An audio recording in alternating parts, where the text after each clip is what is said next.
نبی کریم علیہ السلام نماز پڑھا رہے تھے، ظہر کی نماز تھی یا عصر کی نماز تھی، صحیح مسلم میں موجود ہے۔ حضرت ابو ہریرہ فرماتے ہیں نماز پڑھاتے پڑھاتے نبی پاک نے قدم آگے کیا، نماز پڑھاتے پڑھاتے قدم آگے کیا اور یوں ہاتھ اٹھایا پھر واپس کر لیا۔ اب نماز پڑھ کے نا تو سلام پھیرا تو صحابہ عرض کرنے لگے یا رسول اللہ صلی اللہ علیہ وسلم وہ نماز میں پیر بھی آگے کیا تو ہاتھ بھی اٹھایا، تو وجہ کیا تھی؟ پہلا سوال تو یہ ہے کہ آپ لوگ نماز پڑھ رہے تھے یا حضور کو دیکھ رہے تھے؟ تو صحابہ تو پہلے ہی بتاتے ہیں کہ بھئی ہم تو پہلی صف میں نماز اس لیے پڑھتے تھے کہ نماز بھی ہوتی رہتی تھی اور چپ کے محبوب کی دید بھی ہوتی رہتی تھی۔ حضور سے پوچھا یا رسول اللہ وہ نماز پڑھتے پڑھتے قدم آگے بڑھایا آپ نے تو پھر پیچھے کر لیا، کیا تھا؟ اور ہاتھ اٹھایا تو پھر آپ نے نیچے کر لیا۔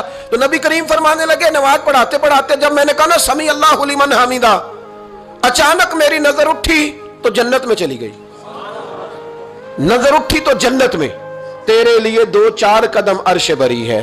تو محبوب فرماتے ہیں جب میری اوپر نظر گئی نا تو میں نے دیکھا کہ انگوروں کا ایک خوشہ لٹک رہا ہے جنت میں، تو میں نے ہاتھ بڑھایا کہ توڑ لوں۔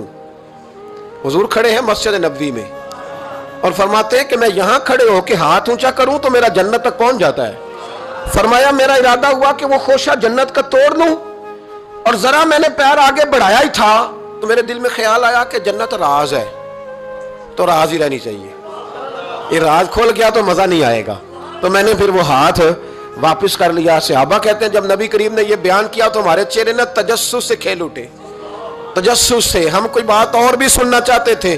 تو محبوب فرمانے لگے اگر میں وہ خوشہ توڑ کے لے آتا اور تمہیں دے دیتا تم قیامت تک بھی کھاتے رہتے تو تم سے ختم نہیں ہونا تھا۔